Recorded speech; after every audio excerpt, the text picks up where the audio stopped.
real-time Ready? classifieds. Thanks. AdFreeq.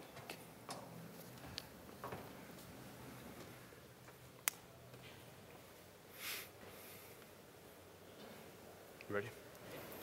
Newspapers are getting their butts kicked. Groupon has stolen coupons, Craigslist has stolen classifieds, and then there's subscriptions. But anyone heard of the internet? So today we are here to save the newspapers. We are AdFreeq, and let's dive right into it. So today I'm joined by Peter, who happened to just move to Columbia, Missouri, and he decides to go to his local newspaper to learn more about the community. As he logs into the lifestyle section, he notices a few things, but there's a channel that looks like it has classified ads. He takes a closer look and sees that these are actually tweets as well as ads aggregated from other sources. And they are for apartments for rent in the area, which makes sense because he's in the lifestyle section. He decides to, because he's looking for a place to live, he decides to search for a 2-bedroom. He clicks on a link and pulls up an ad. He jots down a number, he's going to check back with it later. He also needs reliable transportation, so he goes back and does a search for a car. And he clicks the little right arrow, which brings up a whole new search window. He can actually run 4 simultaneous searches from this box. And he types in red Toyota Camry, brings up a few results, but this time he's going to click on the little gear icon, which shows advanced search options such as location, range, price, etc. And down at the bottom, there's a button for alerts. He can customize the notification to his cell phone or to his email the moment that an item is listed that he's looking for. If he doesn't want to be bothered all the time, he can set it to a daily or weekly summary. He sets it and he's done. The next thing he notices is there's a Twitter icon on the top left. As he clicks on it, he sees multiple accounts for channels that have been created for this newspaper for different classified categories. So he chooses Columbia Autos, Columbia Rentals, and Columbia Sports because those are his 3 areas of interest. When he chooses to follow those, he's now going to get classified ads pushed into his stream in Twitter, so he doesn't have to continually log into a website to stay current with listings. So it makes life a little more convenient. He now jumps over to the sports section because he's a sports fan and notices this article on the St. Louis Cardinals. On the right, though, he sees tickets to the opening game for the Cardinals coming up.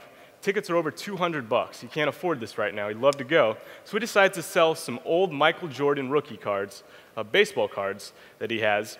And when he goes to place this ad, he can choose first for a free text ad, or he can upgrade to a photo ad.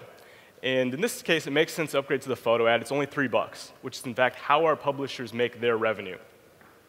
So he does that, and the cool thing here is when he places that ad, it's not being pushed just to the Columbia Missourian's website like a traditional ad, but it's being pushed out to our entire publisher network, which we're currently building right now. So after that's placed, someone that's reading through the Kansas City Star will be able to search for that directly in their AdFreeq channel. And even better, this is being pushed out to the entire Twitterverse. So someone that's out in Twitter that does a search for Michael Jordan, they're going to see this ad pop up. When they click on it, it's going to take them back to the Columbia Missourian's website. So we are bringing people back into the orbit of their local newspapers. So the bottom line is, compared to Craigslist, AdFreeq is simpler for the buyer, provides more reach for the seller, and it's making money for our publishers. We recently partnered with one of the top 3 journalism schools in the nation, the Missouri School of Journalism. They're giving us reach to thousands of publishers very, very quickly. We will be releasing our product within 2 weeks for media publishers and by the end of spring for bloggers in the form of a WordPress plugin.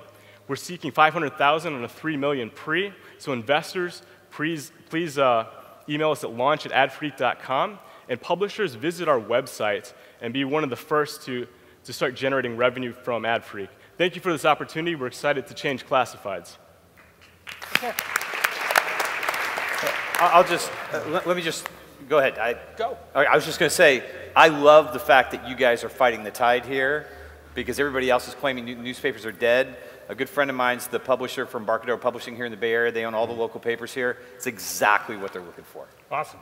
Yeah, so My last company was Vast.com, which does classified stuff. And I can tell you there's no such thing as a category called classifieds anymore. That only exists in the advertiser's mind, but in the user's mind, they want a date or they want a car or they want a house. And they go to category killers who own those markets. So it might be Yahoo Autos, or it might be Move.com for real estate, or Truly, or what have you.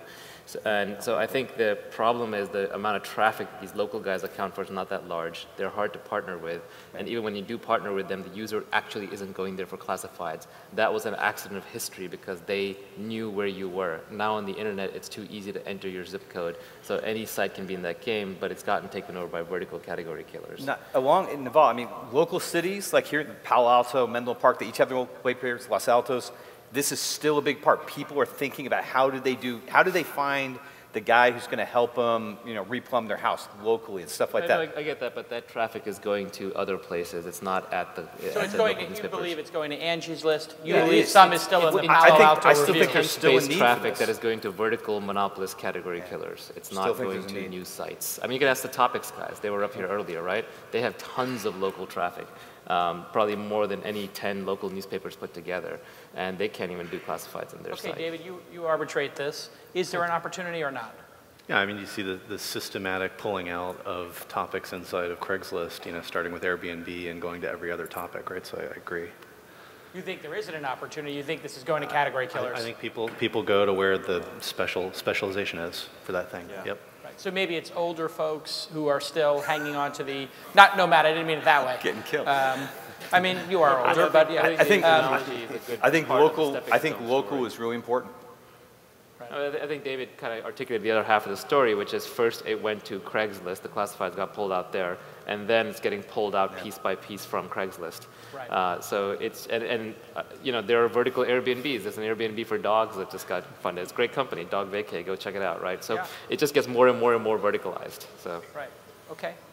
And I would say if it is for, if the target demographic on local newspapers, especially local newspapers online, is older, I'm just a little concerned about the interface being something that you really have got to know what is happening on Twitter and be highly, highly integrated with Twitter. So one concern I would have is that there's just a disconnect between who you're targeting and who is going to want this product and the actual product itself. That may be worthwhile looking at. Yeah, commerce and content separate very quickly on the internet, so the only content players who can make money in commerce are the ones who just have ridiculous scale, like Pinterest or Facebook. And even they have a hard time, because it's just the commerce sites. Users are smart. You just one URL away and just go to the commerce site. Okay. Any feedback? And it's also worth noting that we found these guys out of the, you had won a grant from a journalism school to try to solve this problem. Yeah. Fellowship to solve this problem. A couple of things. First of all, we were putting an initial focus on Twitter to create a stream of content coming in. But our goal is actually to, as people place ads, it places it not only into Twitter, but into our own ad network and feeds that from that perspective. The other thing is that we're taking our content and placing it in context with a topic, so that we're finding people where they are. And our target market is really a very low-level market, the people that are inside of Craigslist, that are looking for those products in that particular space. There's a whole different group of people that we generally don't talk to or work with that are looking for products that are right in their face.